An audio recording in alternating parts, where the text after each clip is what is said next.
Cost and management accounting is a combination of two different branches of accounting, that is cost accounting and management accounting. This is taught at the undergraduate level when students are expected to have already acquired some basic knowledge in accounting. I am actually talking about financial accounting.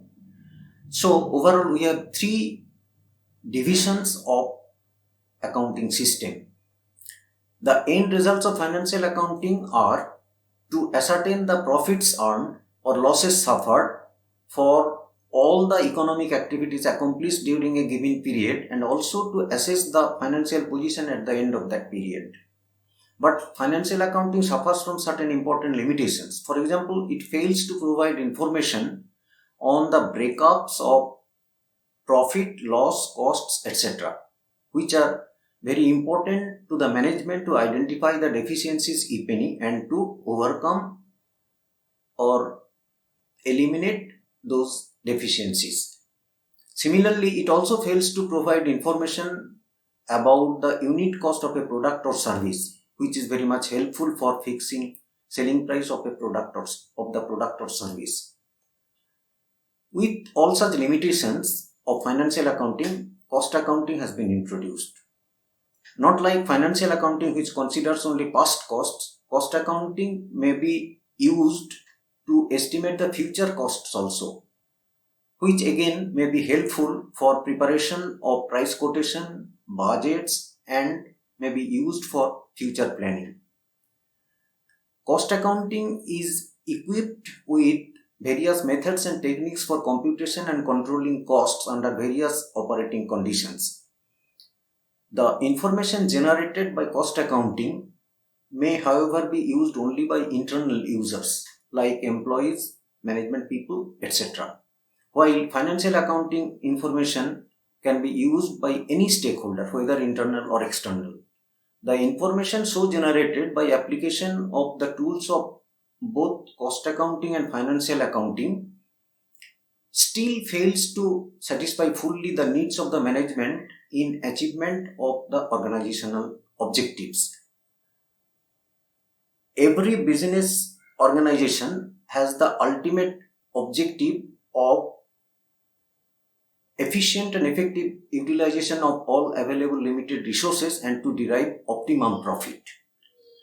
So, a tailored analysis of financial, cost, and even non-financial information is needed before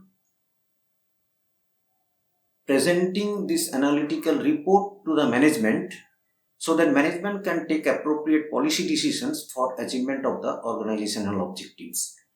This last mentioned process of information generation through analytical exercises using the tools of both cost accounting and financial accounting, strengthened by infusion of knowledge from allied fields like economics, mathematics, and statistics, is actually known as management accounting.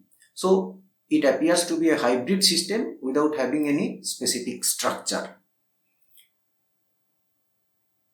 The blend of cost and management accounting in this subject actually covers some elements of both cost accounting and management accounting. The entire course is assigned with 4 credits and divided into 40 modules to be delivered over a period of 9 weeks.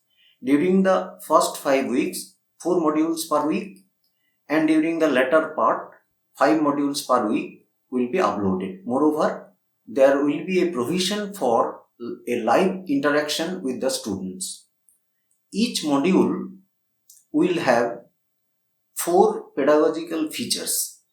First, a video lecture of approximately 25 minutes, a write-up on the same topic, references for further readings, and lastly, MCQs for self-assessment, exercises for discussion, and assignments for evaluation by the teachers.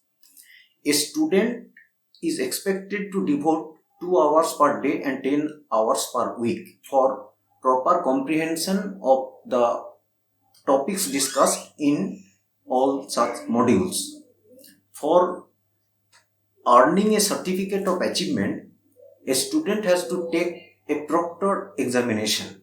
Examination will have MCQs and short answer type questions. So, students are invited to grab this opportunity and join this course.